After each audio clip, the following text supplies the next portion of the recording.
सियावर रामचंद्र की जय। सियावर रामचंद्र की जय। श्रद्धेय मंच, सभी संत एवं ऋषिगण, यहाँ उपस्थित और विश्व के कोने कोने में हम सबसे साथ जुड़े हुए सभी राम भक्त, आप सबको प्रणाम, आप सबको राम राम।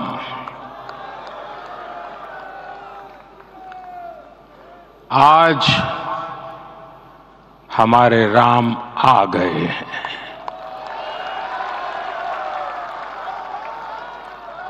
सदियों की प्रतीक्षा के बाद हमारे राम आ गए हैं।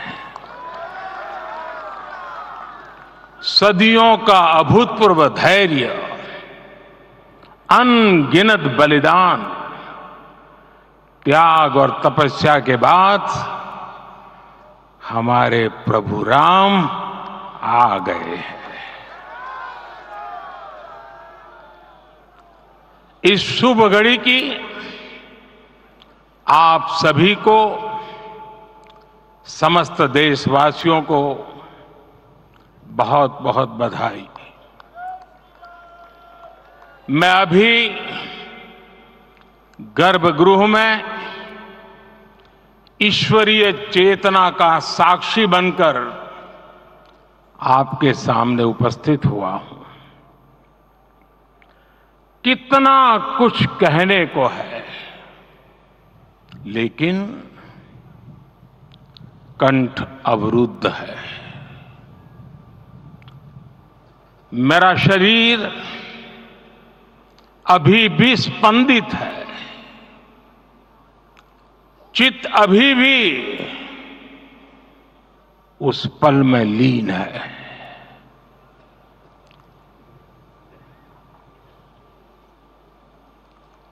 हमारे रामलला अब टेंट में नहीं रहेंगे।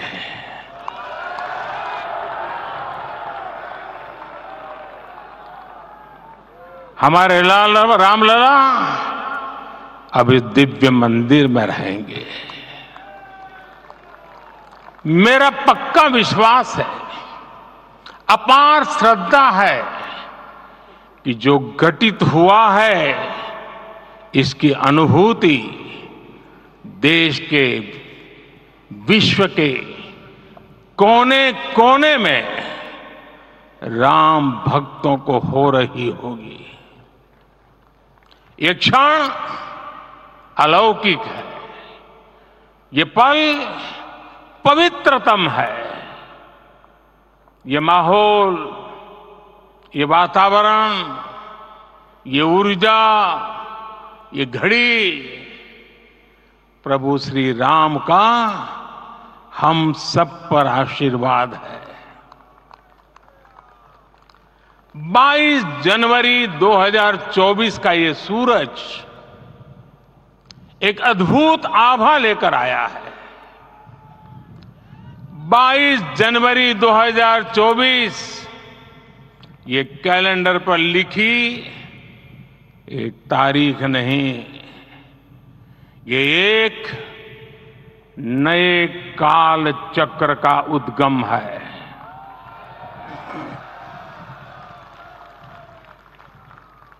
राम मंदिर के भूमि पूजन के बाद से प्रतिदिन पूरे देश में उमंग और उत्साह बढ़ता ही जा रहा था। निर्माण कार्य देख देशवासियों में हर दिन एक नया विश्वास पैदा हो रहा था। आज हमें सदियों के उस धैर्य की धरोहर मिली है। आज हमें श्री राम का मंदिर मिला है। गुलामी की मानसिकता को तोड़कर उठ खड़ा हो राष्ट्र। अतीत के हर दंश से हौसला लेता हुआ राष्ट्र ऐसे ही नव इतिहास का सृजन करता है। आज से 1000 साल बाद भी लोग आज की इस तारीख की, आज के इस पल की चर्चा करेंगे।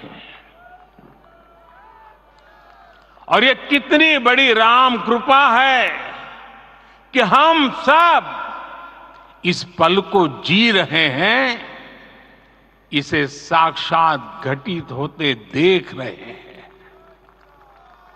आज दिन दिशाएं, दिग दिगंत सब दिव्यता से परिपूर्ण है।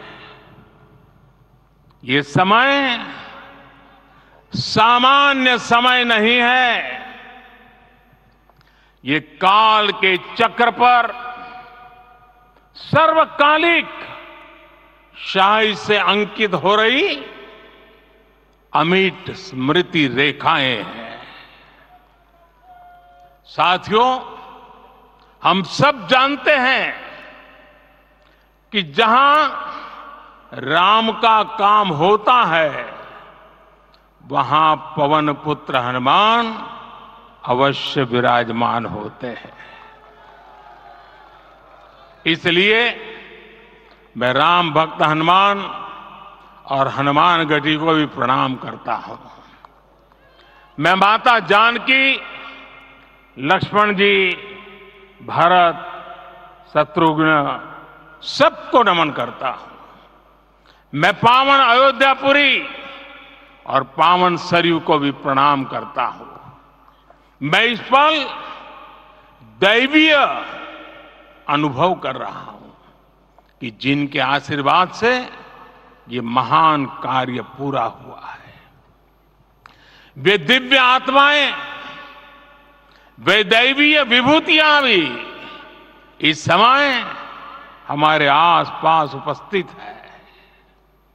मैं इनसे भी दिव्य चेतनाओं को भी कृतज्ञता पूर्वक नमन करता हूं। मैं आज प्रभु श्री राम से क्षमा याचना भी करता हूं। हमारे पुरुषार्थ, हमारे त्याग, तपस्या में कुछ तो कमी रह गई होगी कि हम इतनी सदियों तक ये कार्य कर नहीं पाए। आज वो कमी पूरी हुई है।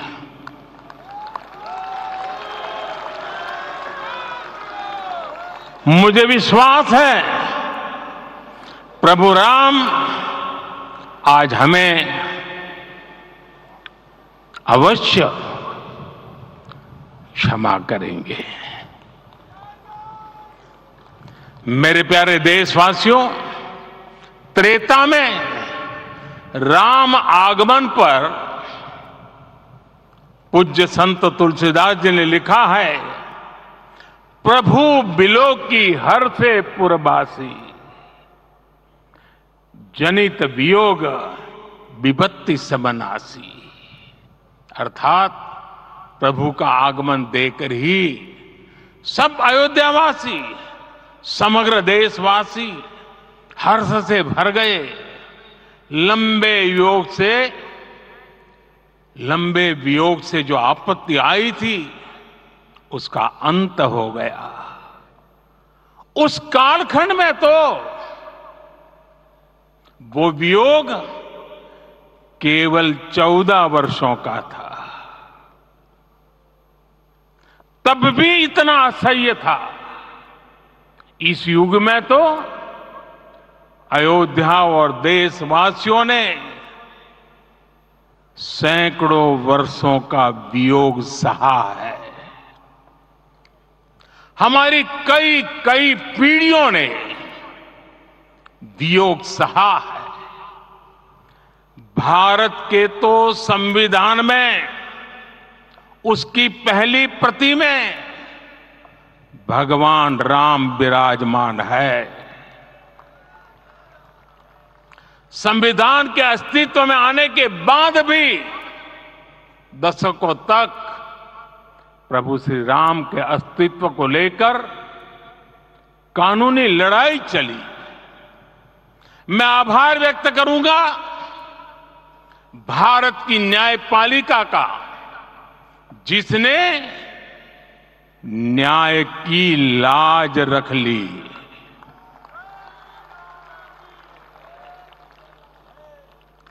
न्याय के पर्याय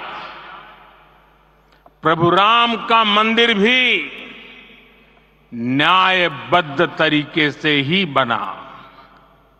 साथियों, आज गांव-गांव में एक साथ कीर्तन संकीर्तन हो रहे हैं। आज मंदिरों में उत्सव हो रहे हैं, स्वच्छता अभियान चलाए जा रहे हैं। पूरा देश आज दीपावली मना रहा है। आज शाम घर घर राम ज्योति प्रज्वलित करने की तैयारी है।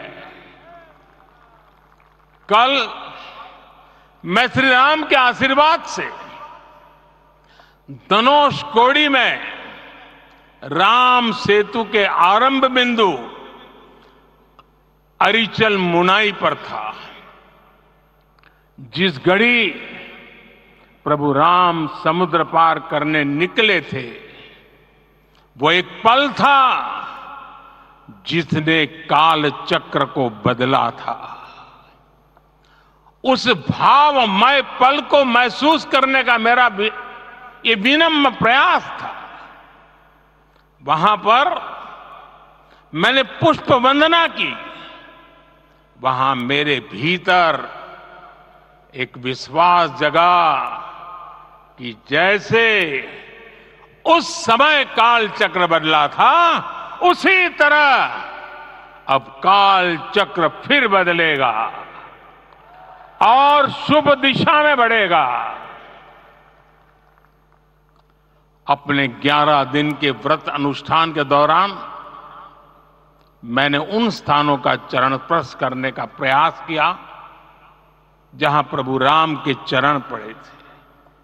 चाहे वो नासिक का पंचवटी धाम हो, केरला का पवित्र त्रिपायर मंदिर हो, आंध्र प्रदेश में लेपाक्षी हो, श्रीरंगम में रंगनाथ स्वामी मंदिर हो, रामेश्वरम में श्री रामनाथ स्वामी मंदिर हो, या फिर धनुषकोडी। मेरा सौभाग्य है कि इसी पुनीत पवित्र भाव के साथ मुझे सागर से सरयू तक की यात्रा का अवसर मिला। सागर से सरयू तक हर जगह राम नाम का वही उत्सव भाव छाया हुआ है। प्रभु राम तो भारत की आत्मा के कण कण से जुड़े हुए हैं। राम भारतवासियों के अंतर मन में विराजे हुए हैं। हम भारत में कहीं भी किसी की अंतरात्मा को छुएंगे तो इस एकत्व की अनुभूति होगी और यही भाव सब जगह मिलेगा। इससे उत्कृष्ट, इससे अधिक देश को समायोजित करने वाला सूत्र और क्या हो सकता है। मेरे प्यारे देशवासियों, मुझे देश के कोने कोने में अलग अलग भाषाओं में रामायण सुनने का अवसर मिला है, लेकिन विशेषकर पिछले 11 दिनों में रामायण अलग अलग भाषा में अलग राज्यों से मुझे विशेष रूप से सुनने का मौका मिला। राम को परिभाषित करते हुए ऋषियों ने कहा है, रमन्ते यस्मिन् इति रामः, अर्थात जिसमें रम जाए वही राम है। राम लोक की स्मृतियों में, पर्वत से लेकर परंपराओं में सर्वत्र समाये हुए हैं। हर युग में लोगों ने राम को जिया है। हर युग में लोगों ने अपने अपने शब्दों में अपनी अपनी तरह से राम को अभिव्यक्त किया है। और ये राम रस जीवन प्रवाह की तरह निरंतर बहता रहता है। प्राचीन काल से भारत के हर कोने के लोग राम रस का आचमन करते रहे हैं। राम कथा असीम है और रामायण भी अनंत है। राम के आदर्श, राम के मूल्य, राम की शिक्षाएं सब जगह एक समान है। प्रिय देशवासियों, आज इस ऐतिहासिक समय में देश उन व्यक्तित्वों को भी याद कर रहा है जिनके कार्य और समर्पण की वजह से आज हम ये शुभ दिन देख रहे हैं। राम के इस काम में कितने ही लोगों ने त्याग और तपस्या की पराकाष्ठा करके दिखाई है। उन अनगिनत राम भक्तों के, उन अनगिनत कार सेवकों के और उन अनगिनत संत महात्माओं के हम सब ऋणी हैं। साथियों, आज का ये अवसर उत्सवता का क्षण तो है ही, लेकिन इसके साथ ही यह क्षण भारतीय समाज की परिपक्वता के बोध का भी क्षण है।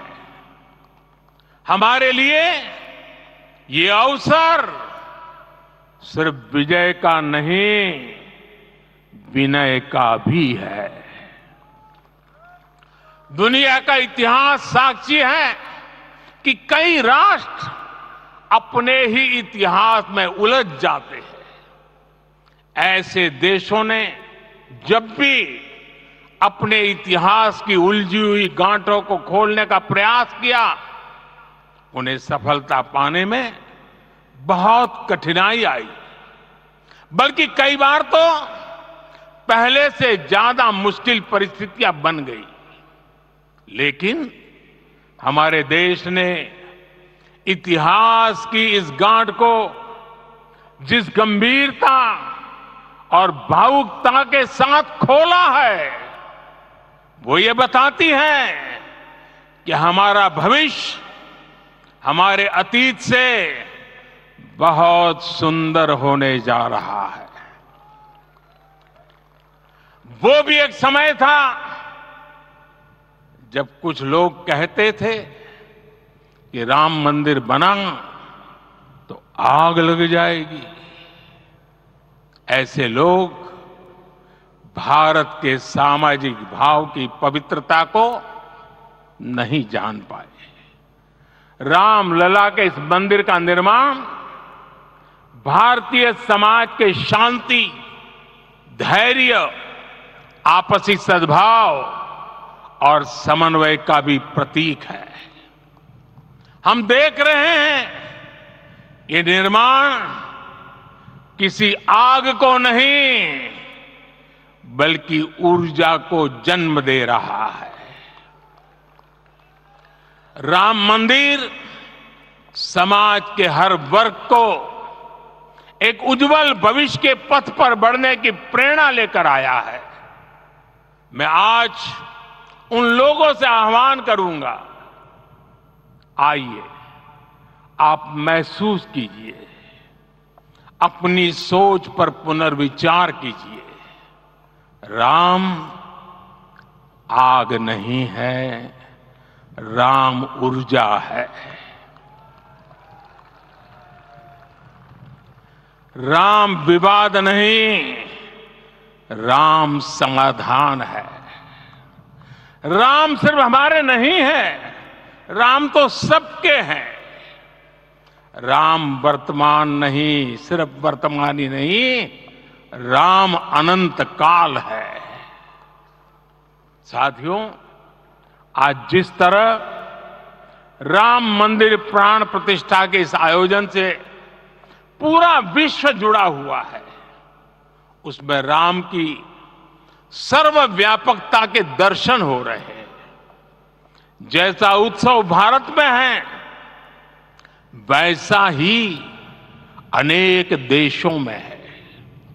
आज अयोध्या का यह उत्सव रामायण की उन वैश्विक परंपराओं का भी उत्सव बना है। रामलला की ये प्रतिष्ठा वसुधैव कुटुंबकम के विचार की भी प्रतिष्ठा है। साथियों, आज अयोध्या में केवल श्री राम के विग्रह रूप की प्राण प्रतिष्ठा नहीं हुई है, ये श्री राम के रूप में साक्षात भारतीय संस्कृति के प्रति अटूट विश्वास की भी प्राण प्रतिष्ठा है। ये साक्षात मानवीय मूल्यों और सर्वोच्च आदर्शों की भी प्राण प्रतिष्ठा है। इन मूल्यों की, इन आदर्शों की आवश्यकता आज संपूर्ण विश्व को है। सर्वे भवन्तु सुखिनः, ये संकल्प हम सदियों से दोहराते आए हैं। आज उसी संकल्प को राम मंदिर के रूप में साक्षात आकार मिला है। ये मंदिर मात्र एक देव मंदिर नहीं है, ये भारत की दृष्टि का, भारत के दर्शन का, भारत के दिग्दर्शन का मंदिर है। ये राम के रूप में राष्ट्र चेतना का मंदिर है।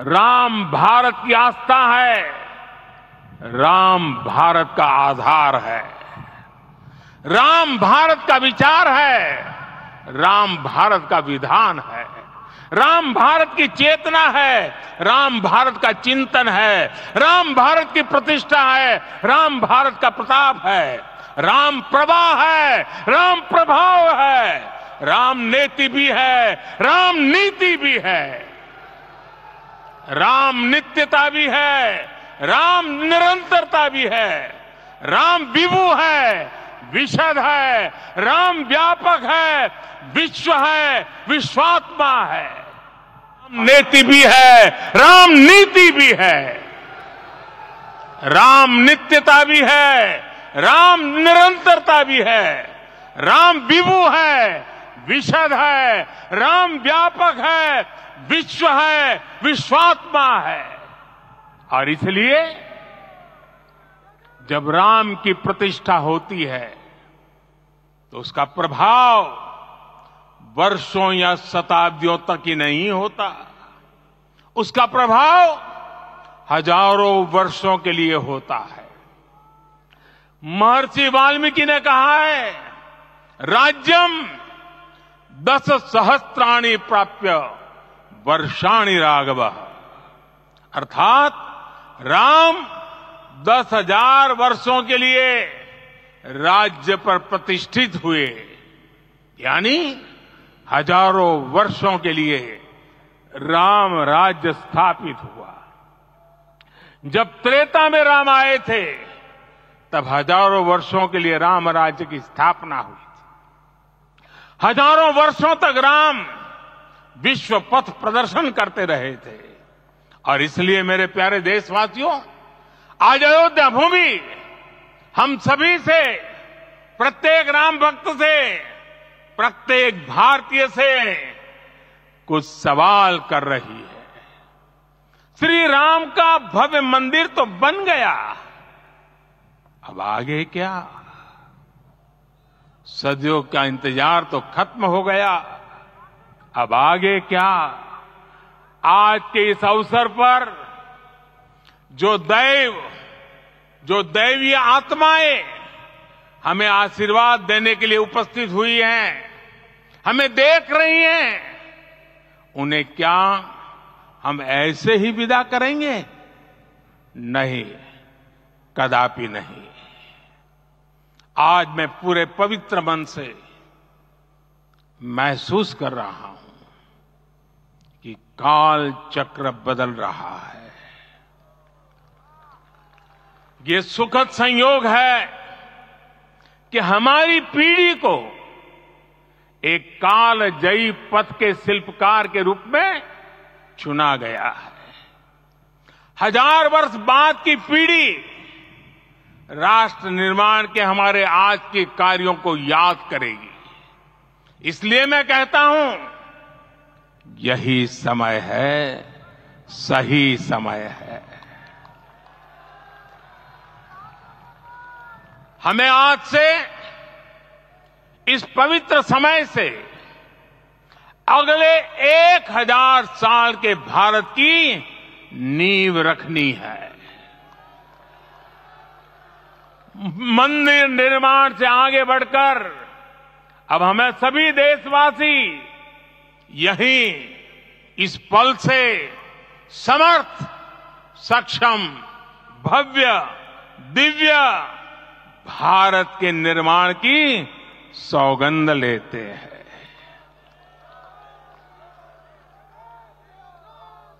राम के विचार मानस के साथ ही जनमानस में भी हो, यही राष्ट्र निर्माण की सीढ़ी है। साथियों, आज के युग की मांग है कि हमें अपने अंतःकरण को विस्तार देना होगा। हमारी चेतना का विस्तार देव से देश तक, राम से राष्ट्र तक होना चाहिए। हनुमान जी की भक्ति, हनुमान जी की सेवा, हनुमान जी का समर्पण, ये ऐसे गुण हैं जिन्हें हमें बाहर नहीं खोजना पड़ता। प्रत्येक भारतीय में भक्ति, सेवा और समर्पण के भाव समर्थ, सक्षम, भव्य, दिव्य भारत का आधार बनेंगे। और यही तो है देव से देश और राम से राष्ट्र की चेतना का विस्तार। दूर सुदूर जंगल में, कुटिया में जीवन गुजारने वाली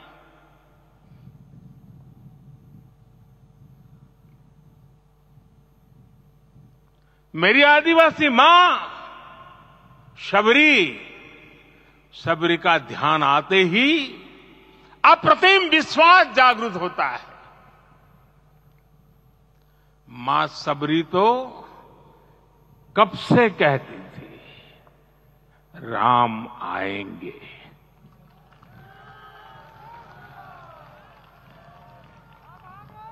प्रत्येक भारतीय में जन्मा यही विश्वास समर्थ, सक्षम, भव्य भारत का आधार बनेगा।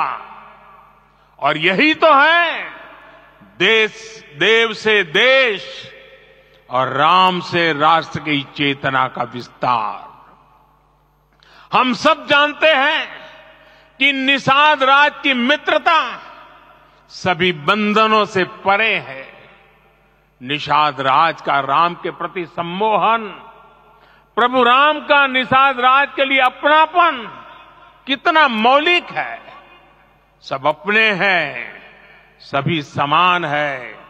प्रत्येक भारतीय में अपनत्व की, बंधुत्व की ये भावना समर्थ, सक्षम, भव्य, दिव्य भारत का आधार बनेगी।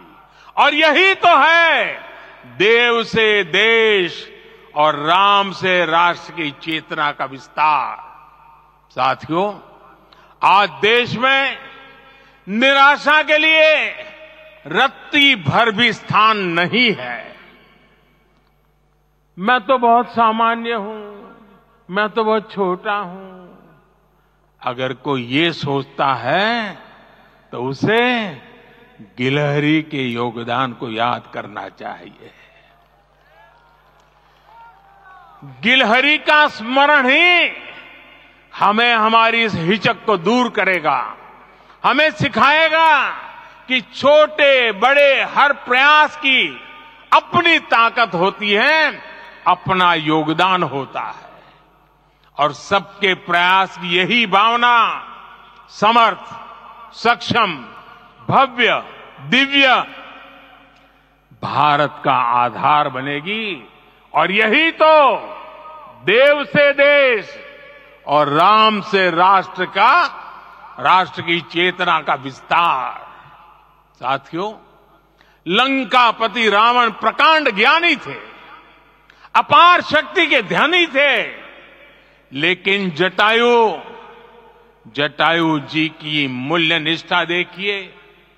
वे महाबली रावण से भिड़ गए। उन्हें भी पता था कि वो रावण को परास्त नहीं कर पाएंगे, लेकिन फिर भी उन्होंने रावण को चुनौती दी। कर्तव्य की यही पराकाष्ठा समर्थ, सक्षम, भव्य, दिव्य भारत का आधार है। और यही तो है देव से देश और राम से राष्ट्र की चेतना का विस्तार। आइए हम संकल्प लें कि राष्ट्र निर्माण के लिए हम अपने जीवन का पल पल लगा देंगे। राम काज से राष्ट्र काज, समय का पल पल, शरीर का कण कण राम समर्पण को राष्ट्र समर्पण के ध्येय से जोड़ देंगे। मेरे देशवासियों, प्रभु श्री राम की हमारी पूजा विशेष होनी चाहिए। ये पूजा स्व से ऊपर उठ करके समष्टि के लिए होनी चाहिए। ये पूजा अहम से उठकर वयम के लिए होनी चाहिए। प्रभु को जो भोग चढ़ेगा वो विकसित भारत के लिए हमारे परिश्रम की पराकाष्ठा का प्रसाद भी होगा। हमें नित्य पराक्रम, पुरुषार्थ, समर्पण का प्रसाद प्रभु राम को चढ़ाना होगा। इनसे नित्य प्रभु राम की पूजा करनी होगी, तब हम भारत को वैभवशाली और विकसित बना पाएंगे। मेरे प्यारे देशवासियों, ये भारत के विकास का अमृत काल है। आज भारत युवा शक्ति की पूंजी से भरा हुआ है, ऊर्जा से भरा हुआ है। ऐसी सकारात्मक परिस्थितियां फिर न जाने कितने समय बाद बनेगी। हमें अब चूकना नहीं है, हमें अब बैठना नहीं है। मैं अपने देश के युवाओं से कहूंगा, आपके सामने हजारों वर्ष की परंपरा की प्रेरणा है। आप भारत की उस पीढ़ी का प्रतिनिधित्व करते हैं जो चांद पर तिरंगा लहरा रही है। वो 15 लाख किलोमीटर की यात्रा करके सूर्य के पास जाकर मिशन आदित्य को सफल बना रही है। जो आसमान में तेजस और सागर में विक्रांत का परचम लहरा रही है। अपनी विरासत पर गर्व करते हुए आपको भारत का नव प्रभात लिखना है। परंपरा की पवित्रता और आधुनिकता की अनंतता दोनों ही पथ पर चलते हुए भारत समृद्धि के लक्ष्य तक पहुंचेगा। मेरे साथियों, आने वाला समय अब सफलता का है। आने वाला समय अब सिद्धि का है। ये भव्य राम मंदिर साक्षी बनेगा भारत के उत्कर्ष का, भारत के उदय का। ये भव्य राम मंदिर साक्षी बनेगा भव्य भारत के अभ्युदय का, विकसित भारत का। ये मंदिर सिखाता है कि अगर लक्ष्य सत्य प्रमाणित हो, अगर लक्ष्य सामूहिकता और संगठित शक्ति से जन्मा हो, तब उस लक्ष्य को प्राप्त करना असंभव नहीं है। ये भारत का समय है और भारत अब आगे बढ़ने वाला है। शताब्दियों की प्रतीक्षा के बाद हम यहां पहुंचे हैं। हम सब ने इस युग का, इस कालखंड का इंतजार किया है। अब हम रुकेंगे नहीं, हम विकास की ऊंचाई पर जाकर ही रहेंगे। इसी भाव के साथ रामलला के चरणों में प्रणाम करते हुए आप सभी को बहुत बहुत शुभकामनाएं। सभी संतों के चरणों में मेरे प्रणाम। सियावर रामचंद्र की, सियावर रामचंद्र की, सियावर रामचंद्र की।